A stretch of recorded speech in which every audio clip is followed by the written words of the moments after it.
Jasmine Smith, and I'm a Library Technical Assistant 1 at the Scott Northern Wake Campus Library. And today I'm going to be reading to you one of my favorite poems for National Poetry Month. It's called 23, and it's by Courtney Peppernell from her collection of poems, Pillow Thoughts. One day, you wake up and you're 23, and you can't remember what it feels like to be 17, but you still cry to your mother after a bad day, and you look a little older, but you don't really feel it. One day, you're 23, and your great aunt is telling you how mature you look, and how you grew a little taller, but inside, you still remember sitting under the oak tree, reading, with no meetings tomorrow, and no rent to pay. And the only thing you can think about is how at 17, you thought at 23, you would know everything, and now you can't remember how you got from there to here. But 17-year-old you was wrong, because you know only some things and not everything. You know that coffee tastes better in the mornings, and your home isn't your home anymore, it's mom and dad's. You know your car needs servicing every 6 months, and groceries are harder to do after breakups. She liked cookie dough and walnuts and strawberry flavored milk, and now every time you go to the store, you can't buy spaghetti without remembering it was a Friday night and she kissed you for the first time, and the heat from her skin could have set your entire place on fire. One day, you're 23, and you're trying to explain to a 17-year-old all the mistakes you made so they won't make them too, when all you really want is for someone to realize you still don't have the first clue.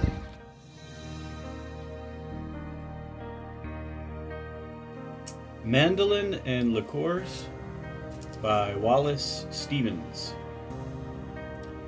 La la! The cat is in the violets, and the awnings are let down. The cat should not be where she is, and the awnings are too brown. Emphatically so. If awnings were celeste and gay, iris and orange, crimson and green, blue and vermilion, purple and white, and not this tinsmith's galaxy, things would be different.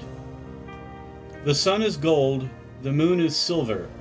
There must be a planet that is copper, and in whose light the roses would have a most singular appearance, or nearly so. I love to sit and read the Telegraph, that vast confect of telegrams, and to find how much that really matters does not really matter at all. Hi, my name is Nicole Nichols. I'm an instructional services librarian at the North Campus, and the poem I'm reading today is called Where You Are Planted by E.B. Shockley.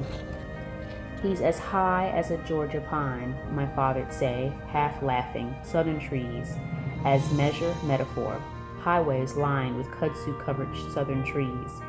Fuchsia, lavender, white, light pink, purple, crepe myrtle bouquets burst open on sturdy branches of skin-smooth bark, my favorite southern trees.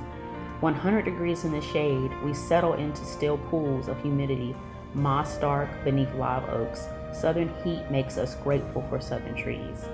The maples in our front yard flew in spring on helicopter wings. In fall, we splashed in colored leaves, but never sought sap from these southern trees. Frankly, my dear, that's a magnolia, I'll tell her, fingering the deep green, nearly plastic leaves, amazed how little a northern girl knows about southern trees. I've never forgotten the charred, bitter fruit of Holiday's poplars, nor will I. It's part of what makes me Evie. I grew up in the shadow of southern trees.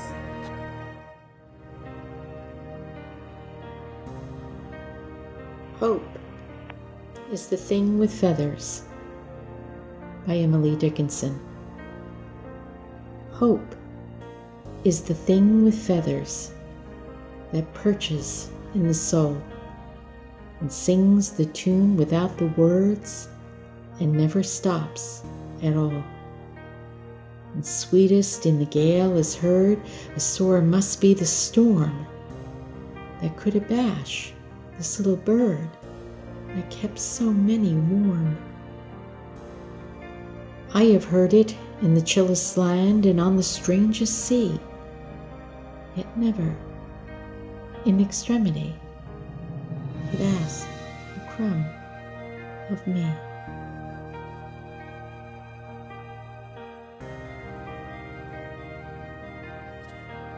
Out of the rolling ocean, the crowd came, a drop gently to me, whispering, I love you, before long I die.